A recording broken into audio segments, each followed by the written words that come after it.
Welcome, everyone, to the Tethys Shipyards. I am Takeshi Yamato, the Yard Master, joining our host, the Housecoat Gamer. Yo. Today we are looking at our next Star Wars vessel, Dun dun dun dun. Dun dun dun dun. the Imperial 1 Star Destroyer. You all know her, you all love her, but you all deserve a bit of a lore breakdown on this war machine. And and before he begins, a bit of a disclaimer. This is a very low poly model because all other models we found of this thing were basically either straight up Imperial 2s or hybrids between the Imperial 1 and the Imperial 2.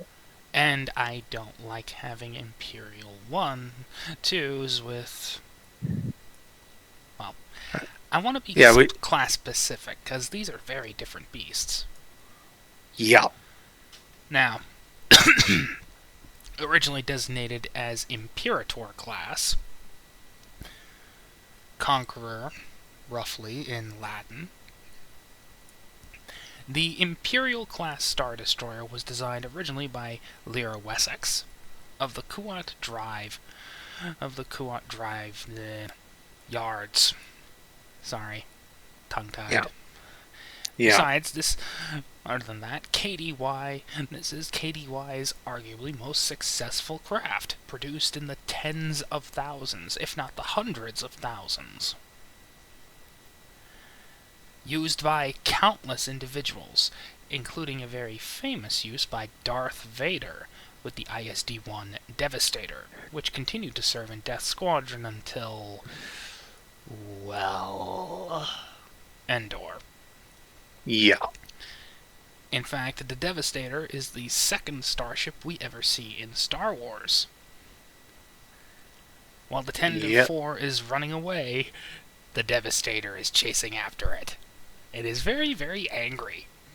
Yes. The 10-4 is a speedy little thing, but this thing looms. And it is a very successful warship, though heavily flawed, but we'll get into the flaws later. It is a nasty little boat, carrying up to 72 TIE Series fighters and 4 proper shuttlecraft, and a series of landers, as well as a full legion of stormtroopers. Not something one wants to screw with. Indeed. And this is where we get into the technical flaws of the ship. Now, don't get me wrong, I love the ISD.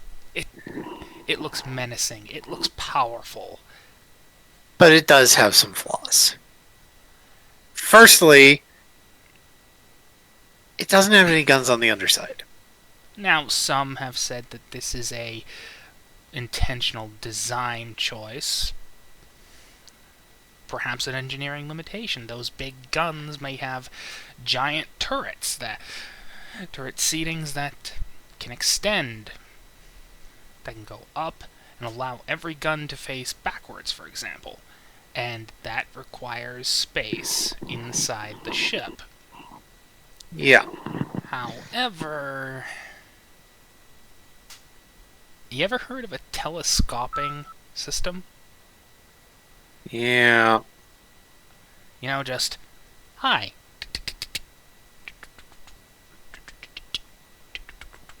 Yeah.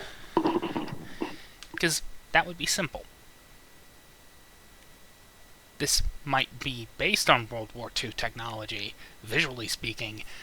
It doesn't have to use the same World War II techniques. Yeah.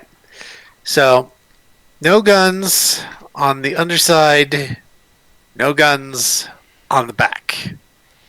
I mean, you could mount a couple of heavy turbo laser cannons here, with a bunch of, I don't know, a porcupine of laser cannons sticking out. Just some token anti-ship and anti-fighter defense systems. And let's not get started on the bridge. I mean, yes, it's iconic. It's got the shape. And while I will give you credit, it is necessary for navigation because anyone not saying an observation navigation bridge isn't necessary is a freaking idiot. Primary command and control should be taken deeper in the ship. Yeah. Because that's the same flaw that hit the Executor very, very famously. Indeed. But that's the entire. But the problem with this ship is it was designed with the Tarkin doctrine in mind.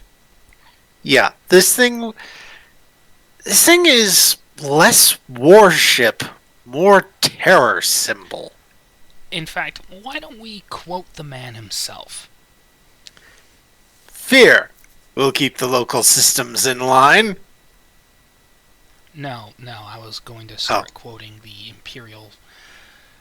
I maintain that the effectiveness of the Star Destroyer stems not only from its massive firepower, but from its size. When citizens look at the Star Destroyer and then compare it to the craft that might be mustered to attack it, they have a tendency to dismiss such a notion as suicidal rather than approach the problem tactically. And to be fair, it does look very imposing, very nasty. But but sooner or later someone will figure out the figure out how to deal with it. All you have to do is take out the ventral tractor emitters, and then you have a token level of laser cannons to deal with. And then just keep hammering it from behind, and it'll cease to be useful. Another option is that hangar. There are no doors covering that massive aperture in the middle. I mean, there's probably doors on the inside, but if you can get a ship up into that gap, you can shred delicate internals easily. Rebels actually showcased this rather handily one of the few times Disney actually does something smart. By sneaking a bomb inside, and the ship basically was split in half. By a nuke. Yeah. In short, the ship is designed to look scary, and it is scary. But it is tactically flawed. In fact, I would do some minor redesigns to this thing. Mostly, give it more ventral guns. Yeah. Give it more ventral guns. Give it more dorsal guns besides those 8 turrets. Oh, it's got a lot of smaller ordnance, but I was going to go slope off these slope off the turret, slope off the superstructure, give it actual angled armor, kind of like the T-34 and tanks like that. Add a secondary navigation system, just below the navigational bridge. And add a primary control bridge somewhere deep in the superstructure. Where bombers can't just hit the nav bridge and cripple the ship, or an A-wing pilot with a damaged fighter. The only thing he can use is his mass. That said, ramming a fighter into something is iconic, and it's been used in a lot of places, including real life. Yeah, and one of my favorites was in Independence Day. Hello, boys! I'm back! Anyway, that is going to have to factor into its weapons layout. Because as much as we like the ISD, and we do... Yeah, as much as we like it, it is inherently flawed, and we are going to have to cover those flaws.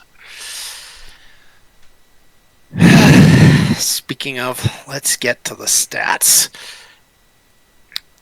I'm counting this thing as having entered service in 20 BBY. So, like last year of the Clone Wars kind of thing. Makes sense. That said, this is still going to be the standard equivalent of 2250 in or Starfleet in Star Trek calendar years. So that's 45 points. Scale 6 it's a scale 6 starship, so that adds an extra 2 points. So we have 47 points we can work with on this thing. Most of that is going to have to go into its weapons loadout. Its shields might be decent for a vessel of its size, but this ship is 1,600 meters long. Yep. So let's see. Start off with doing my usual routine of putting 7 points in everything. That's 42 points. And 5 points left. I'll put 4 points in weapons, bring that up to 11. And I'd say 1 point in structure. Structure 8. It does rely mostly on its heavy armor plating. Yeah.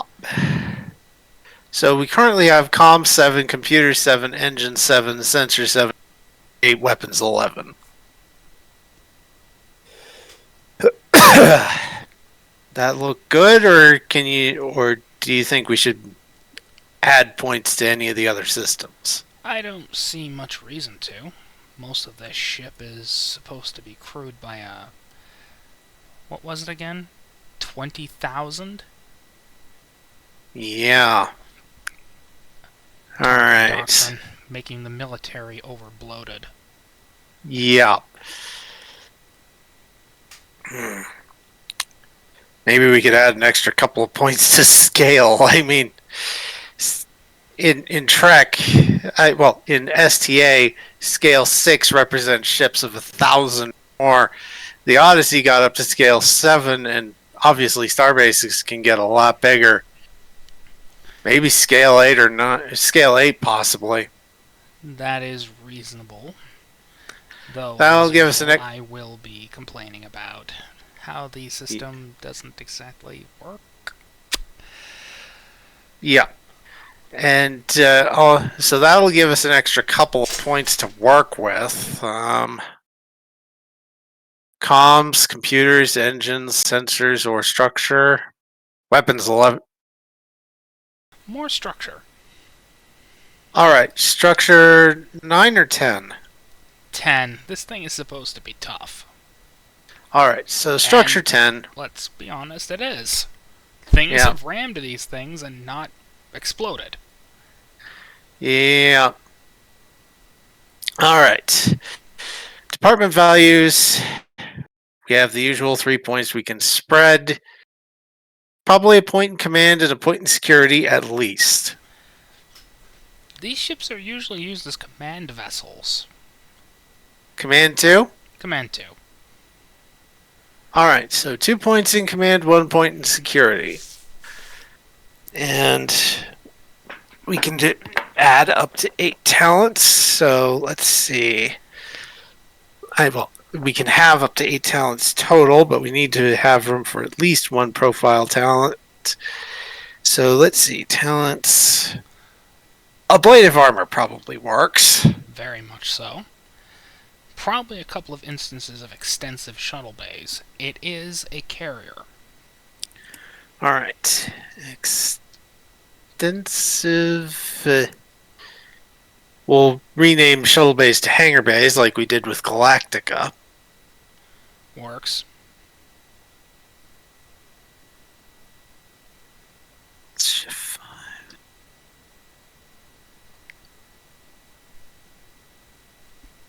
X2. And,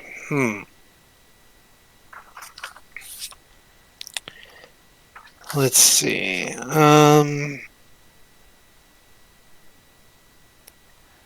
Maybe fast targeting systems for for talent. Fast, but not accurate.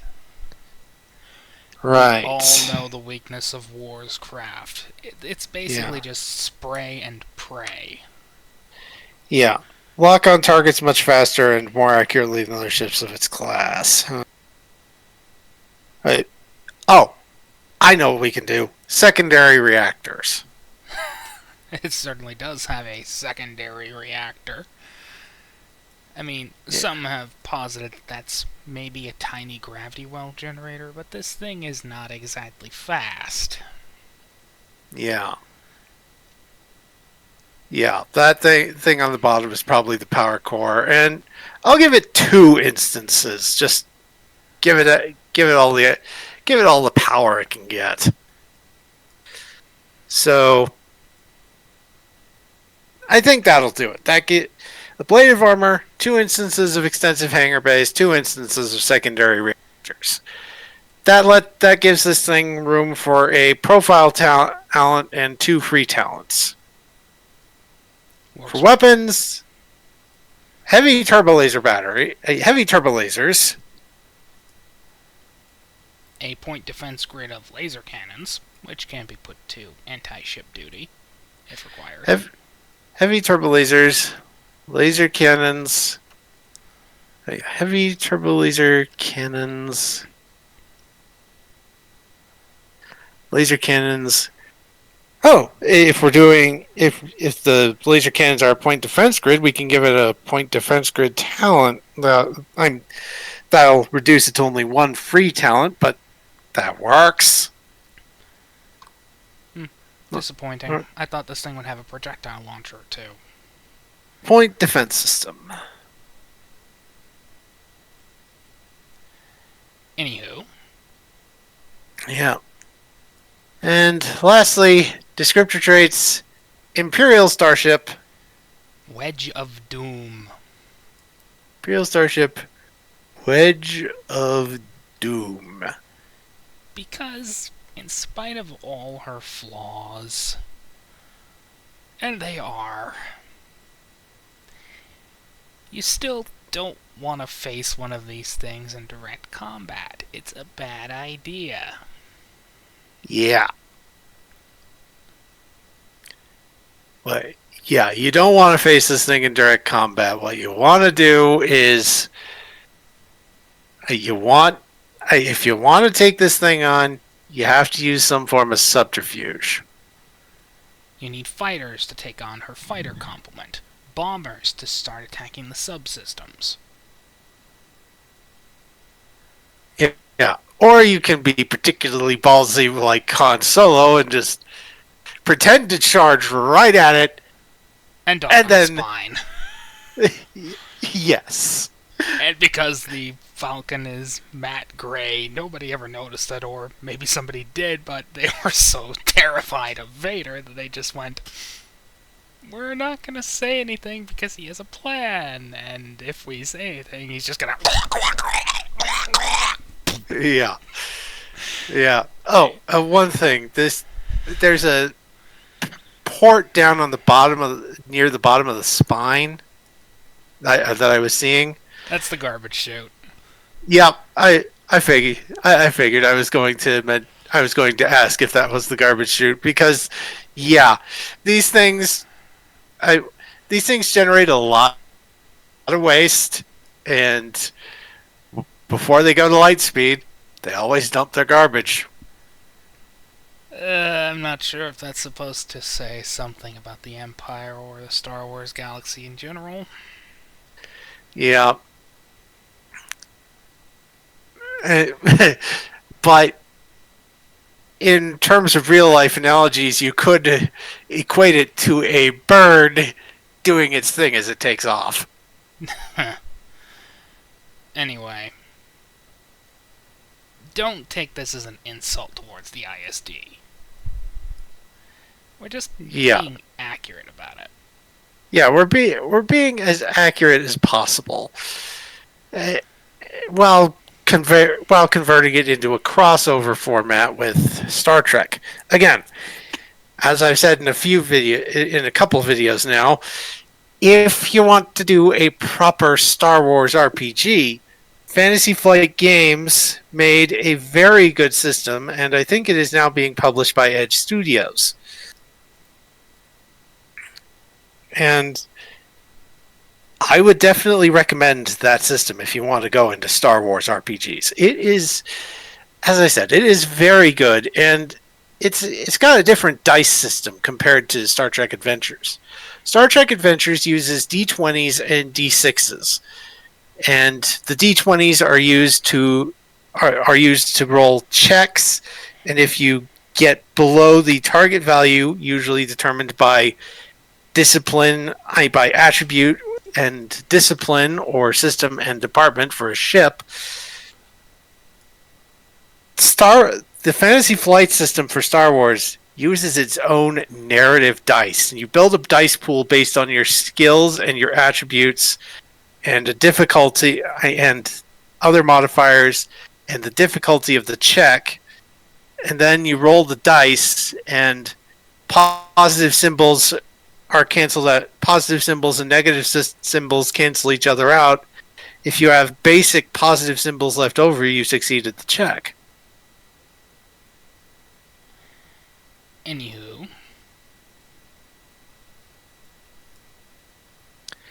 Anywho, that is the ISD one. we will be covering the ISD-2, which has its own problems. But we will touch on that later. Bye Yeah. bye.